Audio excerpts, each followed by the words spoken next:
बिस्मिल्लाहिर्रहमानिर्रहीम अस्सलाम वालेकुम। Welcome to my channel. I hope सब खैरियत से होंगे। आज मैं आपके साथ 10 मिनट डिज़र्ट की रेसिपी शेयर करने जा रही हूँ, जिसको बनाना बहुत ही आसान है। अगर आपके घर अचानक से मेहमान आ रहे हैं या घर में कोई दावत है, तो आप इस रेसिपी को मिनटों में तैयार कर सकते हैं। रेसिपी को देखने के लिए वीडियो को एंड तक लाजमी देखिएगा और कोई भी स्टेप मिस मत कीजिएगा। मैं यहाँ पर ले रही हूँ कैंडी बिस्किट के 2 हाफ रोल। साथ में मुझे चाहिए half cup condense milk. Condense milk की रेसिपी मैं पहले शेयर कर चुकी हूँ, जिसका लिंक आपको डिस्क्रिप्शन बॉक्स में मिल जाएगा। यहाँ पे मुझे नूरपुर की क्रीम में ले रही हूँ 200 ml, और साथ में जाएगा 2 अदद बनाना, जिनको मैंने पहले ही कट करके रख लिया हुआ है। सबसे पहले मैं यहाँ पे बिस्किट्स को चॉपर में डाल के अच्छी तरह से चॉप कर लूँगी। आप चाहे तो बिस्किट को वैसे भी यूज़ कर सकते हैं, लेकिन मैं यहाँ पर इस रेसिपी में बिस्किट को चॉप करके यूज़ करूँगी। आपने सारे बिस्किट को छोटे छोटे पीसीस में डिवाइड कर लेना है और चॉपर में डाल के अच्छे तरीके से इसको चॉप कर लेना है। इसी तरह मैं सारे बिस्किट्स को चॉपर में डाल के अच्छी तरह से चॉप कर लूँगी। यहाँ पर मैंने सारे बिस्किट्स को चॉप कर लिया हुआ है और इसको एक ब्रिक पाउडर की फॉर्म में आपने बना लेना है।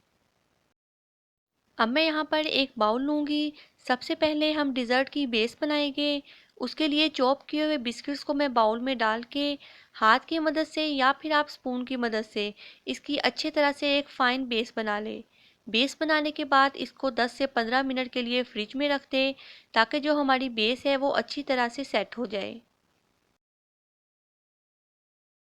यहाँ पे बेस हमारी अच्छे से सेट हो चुकी है। यहाँ पर आप चाहे तो इसके ऊपर दूध भी डाल सकते हैं, लेकिन मैं यहाँ पे दूध नहीं डालूँगी। अब मैं इसके ऊपर कंडेंस मिल्क की एक लेयर लगा दूँगी। कंडेंस मिल्क की रेसिपी मैं पहले शेयर कर चुकी हूँ, आप डिस्क्रिप्शन बॉक्स में उसका लिंक देख सकते हैं। कंडेंस मिल्क की अच्छे से लेयर लगाने के बाद मैं इस पे डाल दूँगी बनाना। आप कोई भी फ्रूट डाल सकते हैं, चाहे तो आप ग्रेप्स, पाइनएप्पल, चेरी या कोई भी फ्रूट जो आपको पसंद हो आप उसकी लेयर लगा लें। बनाना की लेयर लगाने के बाद मैं एक बाउल में क्रीम लूँगी और उसमें ऐड कर दूँगी 2 टेबलस्पून शुगर। शुगर डालने के बाद आपने इसको 1 मिनट के लिए अच्छे से बीट करना है। यहाँ आपने एक बात का ध्यान रखना है कि जो क्रीम आप यूज़ करें वो अच्छी तरह से ठंडी हुई हुई हो। क्रीम को बीट करने के बाद मैं बनाना के ऊपर इसकी लेयर लगा दूँगी। लेयर लगाने के बाद आपने स्पून की मदद से क्रीम को अच्छे से सेट कर ले। आप देख सकते हैं कि क्रीम अच्छी तरह से सेट हो चुकी है। अब मैं डिज़र्ट की साइड्स को बिस्किट के चूरे से अच्छे तरीके से कवर कर लूँगी। इसकी डेकोरेशन आप पे डिपेंड करती है कि आप किस तरह करना चाहते हैं।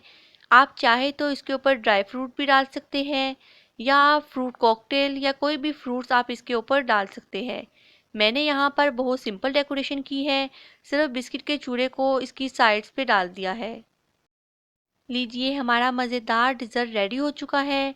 आप इस डिज़र्ट को 1 से 2 घंटे के लिए फ्रिज में रख दें, ताकि ये अच्छे तरीके से ठंडा हो जाए, क्योंकि डिज़र्ट जितना अच्छे से ठंडा होगा उतना ही खाने में आपको मज़ा आएगा। अगर आपको मेरी रेसिपी अच्छी लगे तो इसको लाइक करिएगा, शेयर करिएगा और मेरे चैनल को सब्सक्राइब करना मत भूलिएगा। आप इस रेसिपी को एक मरतबा घर पे लाजमी ट्राई करिएगा। इंशाल्लाह ये रेसिपी आपको बहुत ही मज़े की लगेगी। यहाँ पर आप देख सकते हैं कि डिज़र्ट अच्छे से ठंडा हो चुका था। अब मैं आपको इसका एक स्लाइस निकाल के दिखाती हूँ। यहाँ पर आप इसको नज़दीक से देखें, आपको खुद ही आइडिया हो जाएगा कि इसका जो टेक्सचर है वो कितना क्रीमी, सिल्की और स्मूथ है।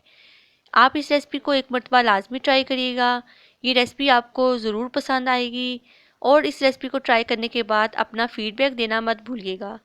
और अगर आपको मेरी वीडियोस अच्छी लगती है तो मेरे चैनल को सब्सक्राइब करें और इसको अपनी फ्रेंड्स और फैमिली के साथ शेयर करना मत भूलिएगा। अगर आप इस रेसिपी को ज़्यादा क्वांटिटी में बनाना चाहते हैं तो आप इंग्रेडिएंट्स को अपने हिसाब से कम या ज़्यादा कर सकते हैं। अपनी दुआओं में याद रखिएगा। अपना और अपने बड़ों का ख्याल रखिए। नेक्स्ट वीडियो तक के लिए अल्लाह हाफिज़।